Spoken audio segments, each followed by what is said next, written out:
All right, so I've been working with Breya, and you'll see quite a few changes are in place. I'll try to hit them, but a lot of it is just kind of going back to the original setup in which we are more tuned for a low mana 1v1 game that deals with a lot more disruption from your opponent. Part of the reason for that is that both Tymna and Leovold are extremely abusive commanders because they're on demand and they completely corrupt how a normal game would play out by immediately just burying you. It's basically like your opponent often has a turn 2 Phyrexian Arena in play every single game that you play against them when they're playing with those commanders, or almost every game turn 3 if not turn 2. And it's such a difficult thing to deal with that I end up having to drastically increase the potential solutions that I have by quite a bit at the cost of having a more interesting long game.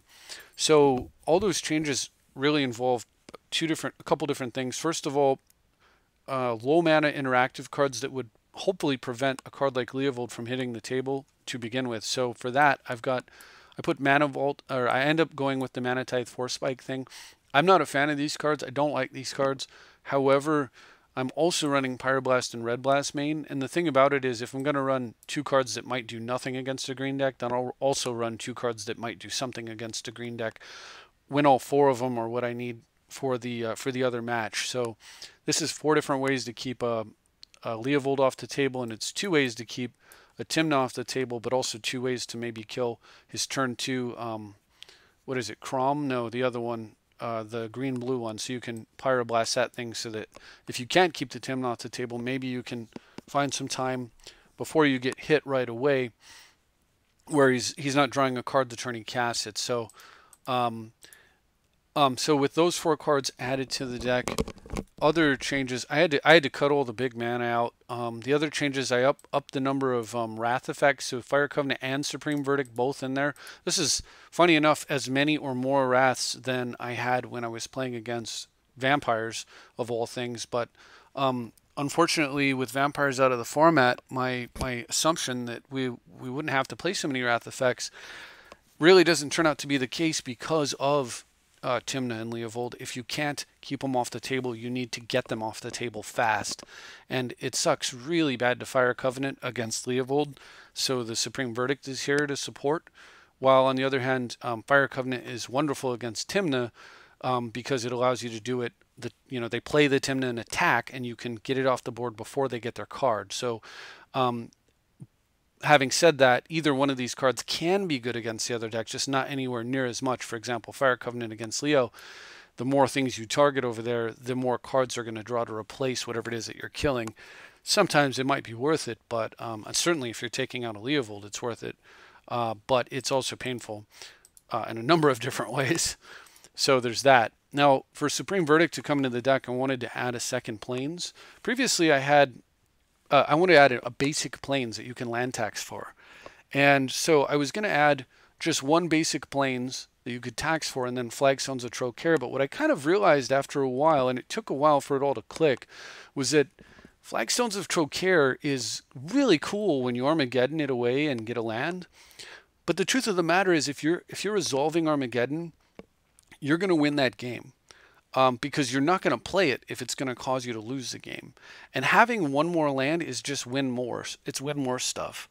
It doesn't really make that much of a difference. A reason to play it, if you're going to play it, would be that you're also running Dust Bowl. But I actually felt like I had too many draws, too many occasions where I was drawing colorless lands. So I actually ended up taking out Darksteel Citadel and Flagstones for the reasons I just stated. They're kind of win more with Armageddon. And I also took out Dust Bowl because it was... I wanted more colored mana, not colorless. And part of the reason for that is because with Ancient Tomb gone and Workshop back in, I may draw Workshop and have it do nothing. And so if that happens, I can't afford to draw a second land that's also colorless and then a third land that's colorless. It's just too much in a deck that's 4 colors and mana's really tight. And Workshop's too good not to play. So something had to give. So what I ended up doing is I put... and you'll see why, as far as the rest goes, if you don't see it already, I put Island, Snow Island as my two blue sources I can tax for.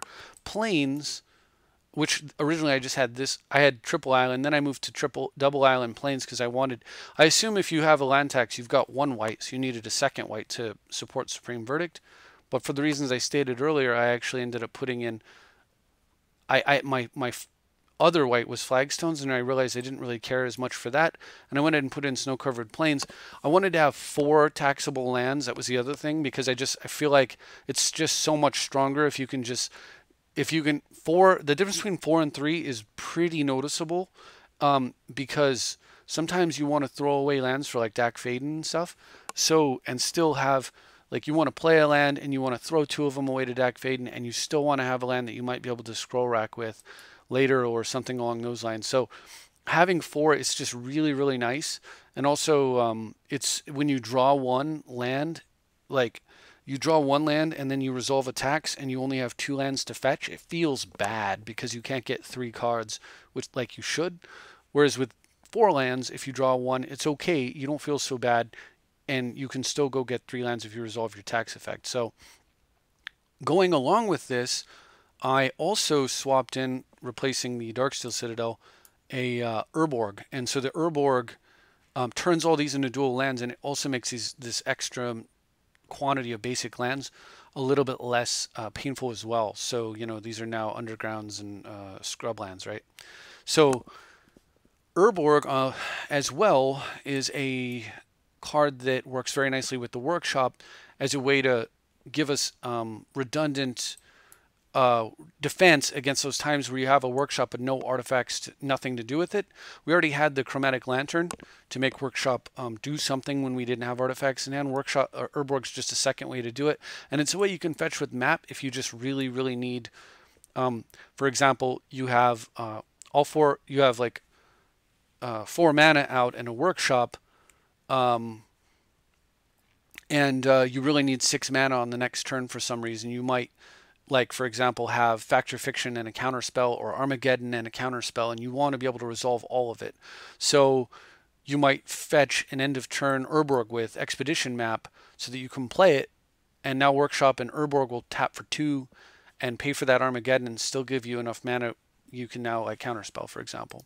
So whereas before Urborg supported Necropotence, and Workshop, now it's only doing half of that job, still supporting Workshop, but I think it's still pretty good, and it takes some of the sting out of the islands. The other thing that Urborg does, though, for you is it ensures that against a deck like Mono Green, your Felwar Stone has a chance to produce a more relevant color for you. So not only does it turn on Workshop, but it also means that Felwar Stone may produce black in a match in which it would only produce, say, colorless against like a deck like Karn, where it's not producing any color at all, or Mono Green, where it's probably only producing green unless they play a multicolored land, a land that you know has like an innate ability to produce multiple colors. Occasionally they run those. So yeah, it's a Felwar Stone helper too. So for all those reasons, I wanted Urborg, and also having just one more way to go first turn duress is nice too. So what else is going on in here? We've got Supreme Verdict, as I mentioned. Fire Covenant is in here, so there's 3 ways to go get, but oh, the other changes. So Limdol's Vault, Tainted Pact, and Diabolic Intent all in here. 3 Demonic Tutor effects. Well, LDV is actually a Vampiric Tutor, but I'm going to just say Tutor effects. Because, and I actually had to cut 2 cards that I'm really, like, if I could fit these 2 cards in here, I would. I cut Disenchant, with the thinking being that with the additional tutors, we can just go get Nahiri when we need to kill an enchantment, or Dak Faden when we need to steal something, or Duretti, for example. Worst case, we can always go get Vindicate as a catch-all solution, or Cryptic Command to bounce something back to the opponent's hand if we have to. So I cut Disenchant with that thinking in mind, with the additional tutors, and I had to cut one other card, and I ended up cutting Night's Whisper. I don't like cutting either of those cards. I'd very much like to have both of them in the deck. Because Disenchant is an instant solution to things like equipment, whereas these other solutions, other than maybe Cryptic, are not instants. So that means if your opponent equips something like a Sword of Fire and Ice and swings in with all those cards that would solve the problem, they're not going to solve it for a turn, and that might be pretty bad. Whereas having a Disenchant available to you could could matter. You know, you could Mystical Teachings and then Disenchanted on the same turn or something. So I missed that, and Night's Whisper is just super compact, awesome card drawer on 2. But it also sometimes conflicts with the pickup lands as well as some of the other things that you can be doing where you have a draw where you just can't afford to play it for turn after turn because you just haven't had a chance to get cards out of your hand yet. You've just got too many cards in hand, and then it stops looking as good as it is. Whereas I think Diabolic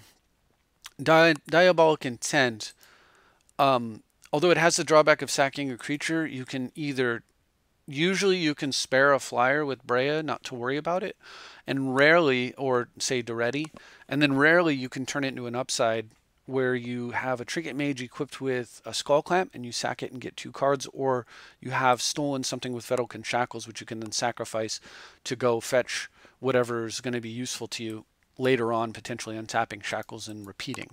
So occasional upside, general downside that's mostly irrelevant in the Breya deck. Occasionally even you want to kill Breya, but you have, like, your board is Breya, Vedalken Shackles, and a piece of artifact mana, which is the exact artifact mana you need to recast Breya. And you're thinking, I really want to get Breya off the table because I want to recast it. I need the extra flyers. But if I sack the artifact mana to do it, well, that's dumb because then I can't recast it. If I sack the Shackles, well, this maybe the whole reason you need the flyers is to, you know, shore up your defense, and that's counterproductive. So occasionally in situations like that, a Diabolic Intent might be just what you need. Killing Breya turns out to be useful right there, and you just, you know, if you're on the back foot, you just Diabolic Intent Breya off the board, Supreme Verdict. Your opponent gets to try to rebuild their board, and then for 6 mana you rebuild yours by replaying Breya. So it probably belongs in the deck mainly because there's so many ways you can just win a game with this deck by just tutoring up a card that just ends it, that it's probably more valuable than just 2 cards at random, which is what the Night's Whisper provides. And we still have Painful Truce and Dark Confidant anyway. So yeah, so those are the main changes. Tainted Pact is in here for the same reason that I just stated. Often you just go get a card. You find a card, it's generally going to be like Armageddon, but sometimes it'll be something like Deck Faden or whatever. And you can just win a game right early. You know, just a really quick, like, game over with the right card. And that ability I've been talked into kind of by seeing it in action, and also some of the comments in chat or in the YouTube channel. And I really decided that I would go ahead and just test it against my better judgment. And in this case, I think my better judgment was probably incorrect for the most part. It's a skill testing card, and I actually, for that reason, I'm all right with it, because I think that most of the people on this channel are going to have the skill to take advantage of it correctly, and that means it's a card that we probably want to be playing. And I say it's skill testing because you can remove things that later on are going to be a big problem for you. For example, if you're pacting against a green deck and you remove your Armageddon and then you reveal Ravages of War, you probably better stop, because if you don't have either one of your Armageddon effects against that green deck, you are in a high likelihood of not being able to win that game. They're so important against green, well, at least against green lands decks. So so there is some skill to using it correctly, or there are other situations, of course, you can imagine where that would be where it would be useful. On the other hand, there are tricks you can do with it too. For example, if you use Scroll Rack, and let's say you're playing against said green deck, and you Scroll Rack Pyroblast and Red Elemental Blast to the top of your deck, you could Tainted Pact them out of your deck permanently and not have to see them again. So that's also kind of awesome too. And then Limdol's Vault is just the closest thing we have to Vampiric Tutor. You can force a will with it. The life sucks, but as you'll see in one of these games, it's just not that big of a deal. Go get the card that wins. Also, because I've added Verdict, Covenant, and Deluge as 3 board sweepers, plus Armageddon and Ravages as multiple Armageddon effects. For the most part, if you're going for a single target solution or a sweeper, you're going to hit them sooner rather than later because there's redundant copies of almost everything in here. You know, if you're going for something that provides card advantage, there's just so many cards that can do that. You know, if you're going for a quality piece of equipment, or if you're trying to get yourself a counter spell, so you know you're trying to get your shore up your defenses or whatever the case is, there's just so many redundant copies of all those different effects that for the most part you're not going to have to limb duels vault or pact very deep before you find what you want, which makes them stronger. So the other thing that Pact and Vault do is they allow you to mystical teachings for a card of your choice, because you can mystical teachings for either Pact or Vault and then Pact or Vault into the card that you want. And along those same lines, while you can't get Diabolic Intent because it's a sorcery, unfortunately, you can muddle into any of these three cards as well, which means muddle is now a lot closer to a demonic tutor like it used to be, which is really nice. So I don't know if I mentioned Pithing Needles out. I took it out because Pyroblast and Red Blast make them a little redundant against Teferi, which is what they were primarily in there for. And other than that, I think what we ought to do is get to some games. I think that's enough talking, but basically, yeah, these are the changes. I apologize if you did go out and get the big mana cards, but I on the other hand, I don't think you'll regret having them. And certainly if you play multiplayer version, regardless of whether or not you're actually playing against multiple people or just a multiplayer list 1v1 matches like I like to do, those cards will still be useful to you. I will show you. You know, I've got them, just about all of them, loaded up in the multiplayer list, and this list is a pretty tight list, and the format, it's so much stronger, I think, than the 1v1 list, that it actually is foregoing Red Elemental Blasts, even though this format's even more dominated by blue. And that's because it's also heavily dominated by artifacts, and this deck is loaded to kill artifacts like crazy. Maybe even too much, but that's a conversation for another time. So going back to the 1v1 list, I want to run through some games for you. You will see that in the set I'm about to run through, intent was actually Night's Whisper, and we can look at it and say, would we have preferred Night's Whisper in this situation over intent? When we're just casting it to put a couple cards in our hand, who cares? But actually in those situations, if there was a spare flyer on, I probably would have rather had one card of my choice over and -1 flyer over 2 cards at random. The other thing too is with the Whisper, as good as it is, if you intent into like a clamp, you can still get 2 cards randomly. Like if you sack a bird to go get a clamp and clamp the other bird, you draw 2 cards. It's a little bit more mana intensive, but it leaves you with a clamp in play. So you can still use it to get cards, or you could go get like Painful Truce and draw 3 if that's all you wanted to do. Although I think that would generally be a waste of a tutor, barring something like say the Ready already running, where you go and get Skull Clamp and you're drawing up a bunch of cards. So deck is pretty tight as it is. It's also pushed the curve ever so slightly from being an even split of 3 and 1-drops to just slightly favoring the 1-drops, which means it's a little bit lower mana curve, which I think is probably good for the situation here. If I feel like I could get away with it, what I would do is I would take Supreme Verdict out and run probably Sword of Fire and Ice instead as a way to continuously kill creatures. But I haven't gotten to the point where I'm comfortable like with the thought process that that's going to be okay yet. I'm not sure if that's going to work out. So for now, I'm leaving Verdict in. And let's run through some games.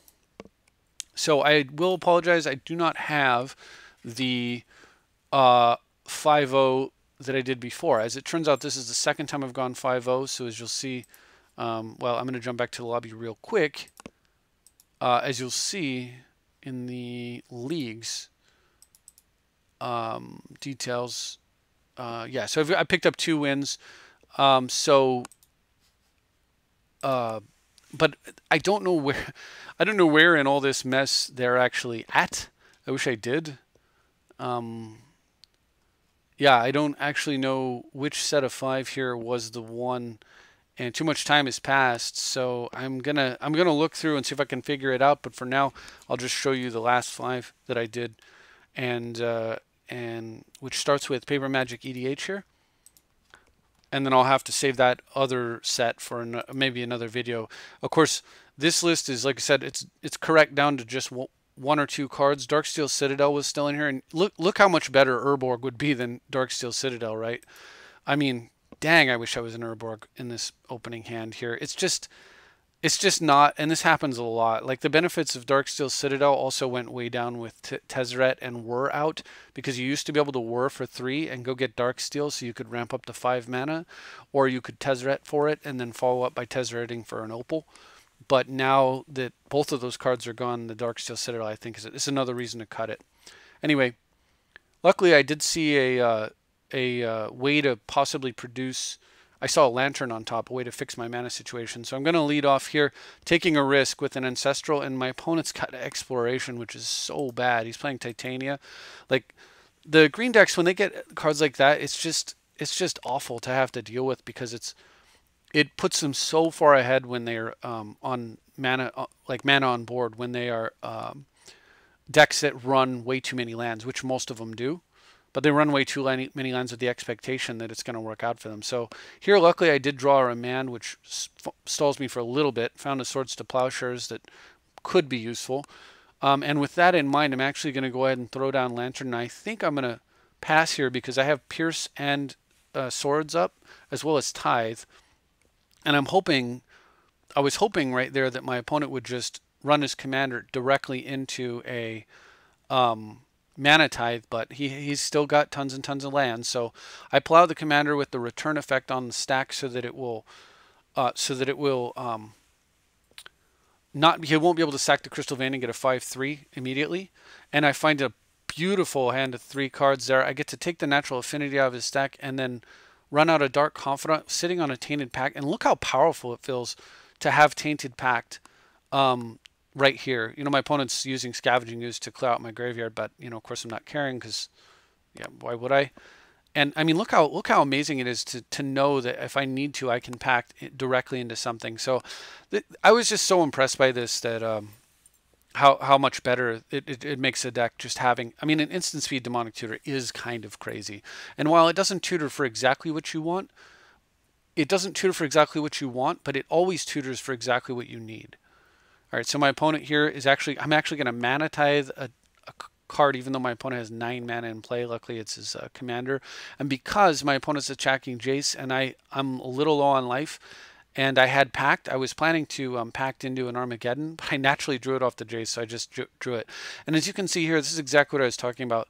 Yay, I have a Darksteel Citadel in play. Is that the reason I'm winning this game? No, it's not. If that was an Urborg earlier and I could have used my Disruption earlier, I would have been better off this game than to have a Darksteel Citadel, you know, on turn, what is this turn? Turn 8? So a turn 1 Urborg is much better than a turn 8 Darksteel Citadel, regardless of Armageddon. Meanwhile, my opponent he explored his way into a loss with Ravages. And this is also, by the way, an example, like, the matches against the green decks are really, really tough because they can get so many lands down so quickly. They're very, very difficult.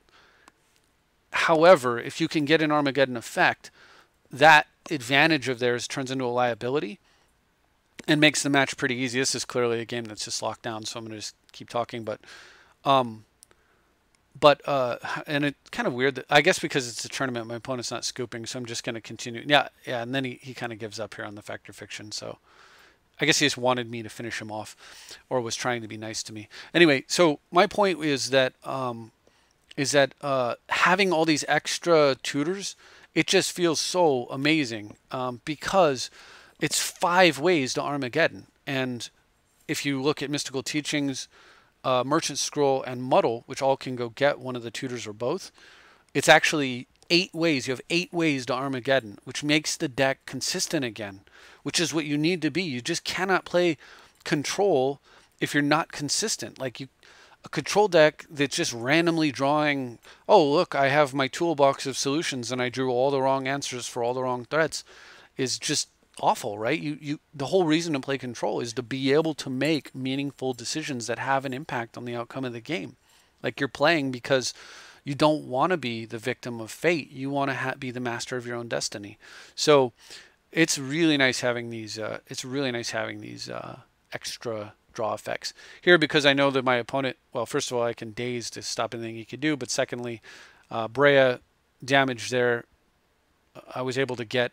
It was kind of funny. I was able to kill my opponent with commander damage rather than taking him to 1 rather than regular damage. I mean, I was just dinking around at this point. I could do whatever I wanted to do, so I just thought it'd be cool to get a big old batter skull on Breya. Breya skull him. Anyway, so that was game 1, and so game 2 was against some guy, 604 here, who's almost always a challenge, and this time was playing Narset, which is a scary commander to have to face. But I've got a good draw, 2 really strong cards against blue, and also because the deck has more Armageddon, well, Wrath effects, specifically because it has. Luckily here, my opponent has an op, not a Force Spike. But specifically because Supreme Verdict is in the deck, this matchup gets a little bit easier. Obviously, Fire Covenant not really expected to do much. Oh yeah, so in this game, my opponent got a first turn Lotus Bloom, which is very scary because I don't actually have anything that I can do about a Lotus Bloom. And as soon as Narset hits, this game gets, very, very challenging. So my opponent tries to board clear. I'm going to draw a land in response. I was hoping to draw a land and Stoneforge him here, but because of the way that I have to counter here, and Bloodstained Mire not being able to get a Tundra, I end up having to use mana to muddle because I want to keep my creatures on the board. So I fetch a Workshop off that Weathered Wayfarer so that I could do this and send in. What I'm looking for now is I'm looking for a counterspell so that I can stop his commander. He's going to have 6 mana next turn. I don't want his commander to hit. Nicely for me, I got a Narset Transcendent out of his hand, which was great. So I'm going to go ahead and equip and hope that I can find an answer, and I do not. But I have to pass here and just hopefully Stoneforge will get me there so his commander can come down, but it's probably not going to block the Stoneforge, and then that means I have another chance to find a solution. Or so I thought. My opponent Wrath of God. So I'm going to go ahead and preemptively. I thought about getting Caverns here or getting the Throne, but I decided I'm going to get Wasteland because once that Lotus Bloom's off the table, I don't want his commander coming back down. But also he's got an Expedition map, and I'm slightly worried that he'll, if I don't get a Wasteland here, he could Expedition map into something that I want to Wasteland. So any other choice seemed like a bad choice to me. And my opponent actually uses the map to go get Cavern of Souls, so I feel redeemed that I got the Wasteland here. He runs that out into an uncounterable Narset and passes. But I have a Clamp, which doesn't find... it finds a Limdol's Vault and an Armageddon. Best Clamp ever. So now I'm going to go ahead and equip Breya with the sword, send in with Breya and the Thopter, float a mana, resolve the sword, and cast Limdol's Vault. So now I'm going to Vault during combat. Thank goodness it's an instant speed card. I see a Supreme Verdict, but because I played Dimir Aqueduct there instead of Azorius Chancery, I can't take advantage of the Verdict. So I feel a little bad about that, but so be it. Paying a lot of life, as you can see, but it's well worth it because eventually it finds me Deluge. And I actually put the wrong card underneath it. I should have put the Mana Tithe underneath it, but be that as it may, I sweep the board with a Deluge by clamping my flyer and pass, and then the Spell Snare, as it turns out, ends up being fine because that was the card I put on top of the Mana Tithe because I'm able to counter a Signet. Now my opponent gets a search for Azcanta, but I'm going to go ahead and float a bunch of mana, resolve the sword. That's the last card out of my opponent's hand. Mid-combat, cast the Teachings and go get... I was going to go get Pyroblast. So I just Pyroblast a search for Azcanta off the board and Armageddon right now rather than... I mean, I could wait. I could be greedy and I could get something else, and then the Armageddon will take out the search for me. But that just felt silly because flipped search will also allow him to cast uncounterable Narset, which I would then have to Pyroblast, so it really doesn't save me anything. So let's just win the game. So yeah, I go get Pyro. I was going to Pyro that thing, and then blow up the world. And of course I have Flagstones in at this point. But again, as you can see here, the Armageddon will win the game with or without Flagstones of Trocaire in play. So I'm better off just having an extra planes for land tax. All right, so we move on to the next game. That's 2 different games where I'm better off. And unfortunately, we end up getting paired again because, well, 1v1 just doesn't have a lot of opponents. So, and unfortunately for my opponent, I did have to mulligan, but I win the die roll, and that's definitely a very strong advantage in the slow control on control battles. So I get to get out a, well, it's an advantage in all battles really, but because I'm a proactive control player rather than a reactive one, the speed is more valuable to me. So I go ahead and throw some cards into play because I have this daze here. So if I need to daze, I can. I thought about dazing the Signet, but it actually would set me back on playing Breya right now, and I'd really like to just get Breya down with a daze backing it up. I know my opponent has Wrath of God from the last game, so if he goes land Wrath, I just daze him. And I drew a Pact, which is amazing.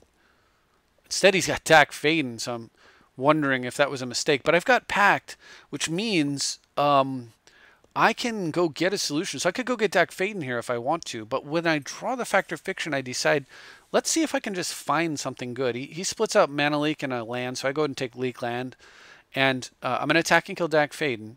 And I'm not going to Pact at the end of my opponent's turn, regardless of how this plays out, more than likely, because I don't want to... I need it to resolve because I need to deal with that Breya. But my opponent goes for Relic, and that's too much mana. And I decide I'm just going to have to leak that thing. Or my leak will never be good. I waste him before combat and then go ahead and Pact. And I realize I don't actually have to get Dak Faden here. There's something better I can get. Kaya. My draw for the turn was Pyroblast, by the way. So I Kaya and exile the Breya. I click on the Breya so that it'll go to exile, not the command zone. But it actually doesn't matter. I think Kaya is actually fixed. Works in a way where if it goes to your command zone, it'll come back regardless. Now if my opponent wants to Wrath, I'm all for it. Instead he taps out for a Capture of Jingzhu, which is perfect for a dazed target. And with Pyroblast in hand that I can blast his Narset on the way down, I'm feeling really good about this game.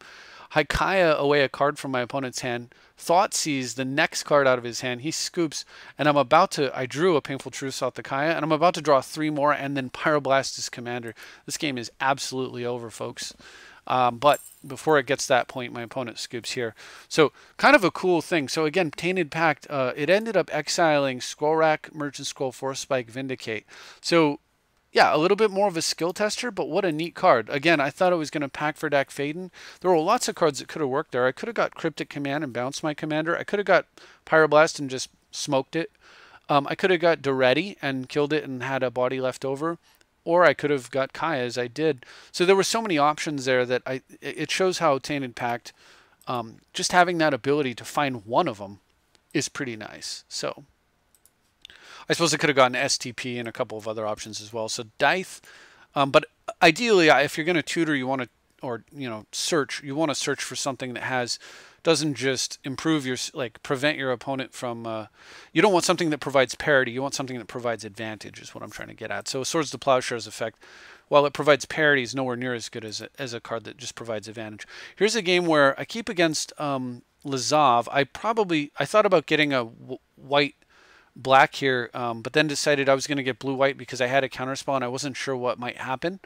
And I end up drawing, I have already 1 basic land in my hand. I draw a second. Now, this version, because it has flagstones, only has 1 more basic land in it, which really sucks. Like, how much better off am I if I actually have 2 more basic lands? Here, my opponent plays an Inexplicable Boomerang, which is terrible. I just replay the land and pass.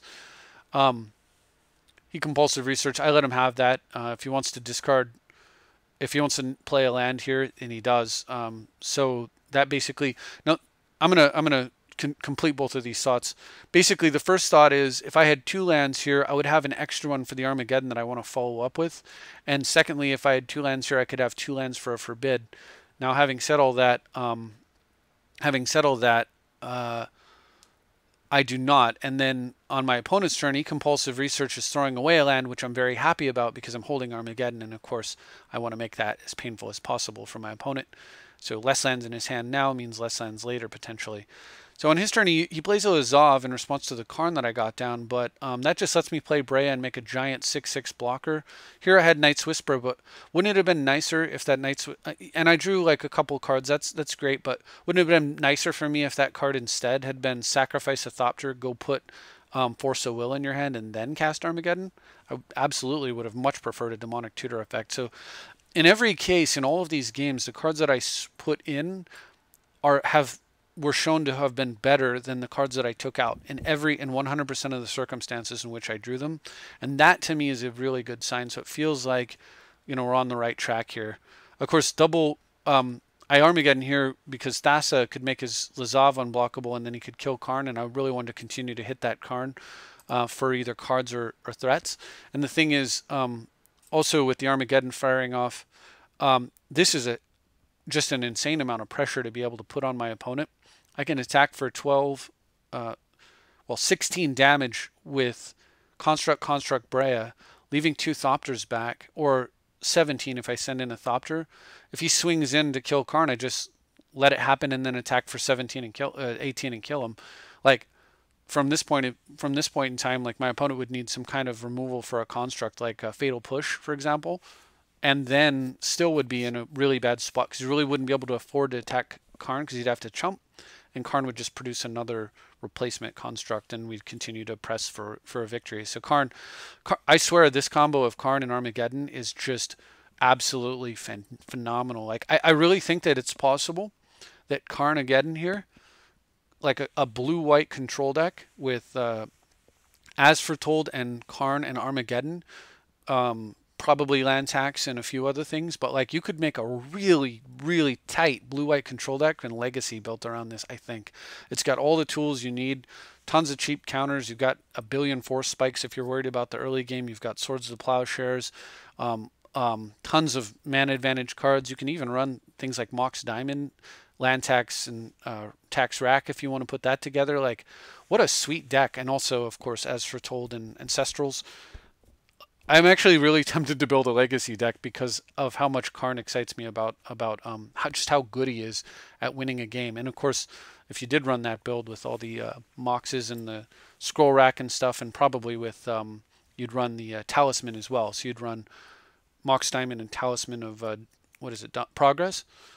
And so you can imagine like land Mox, cast a Talisman, cast land tax, go, or float an Ancestral or something, or just sit on a Spell Pierce or Snare or whatever your chosen counters are. It'd just be so incredible. But being able to get Karn with all that extra artifact mana in play and just start pressing for a win right off the bat just seems absurd to me. So anyway, cool stuff, but that's me just theorizing about another format, and I still, while this is going well, I wouldn't say that I've mastered this format by any means. There's certainly people with quite a bit more wins than me. And hopefully, if you've enjoyed these videos and you like playing this deck, maybe you are or will be one of them. So that's all I've got. We'll look forward to any comments that you've got about the deck, or also you can feel free to comment about the channel if there's changes. For example, if you're tired of seeing the 1v1 stuff, I can go back to multiplayer for a little while. I don't mind doing that. So just let me know what you're interested in. But currently my thoughts are probably more 1v1. If nobody says anything, I'll do more 1v1.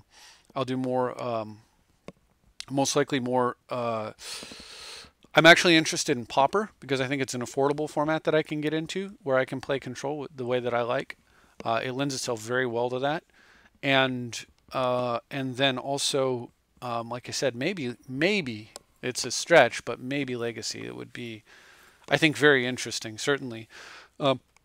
Lastly, the other format I'm interested in is Old School, but Old School online is kind of hard to pull off. So while I'd like to put something like that together, I don't really have. I have like a possible Old School list here, but this list, yeah, I have no idea. Like, is it good? Is it awful? I don't know. This was just something I was dinking around with. I actually don't think this version's, it's probably not very good, to be quite honest. So I'll figure it out, but I will try to diversify my content a little bit if you'd like that. So let me know in the comments. And as always, thank you very much for watching, and I'll see you next time.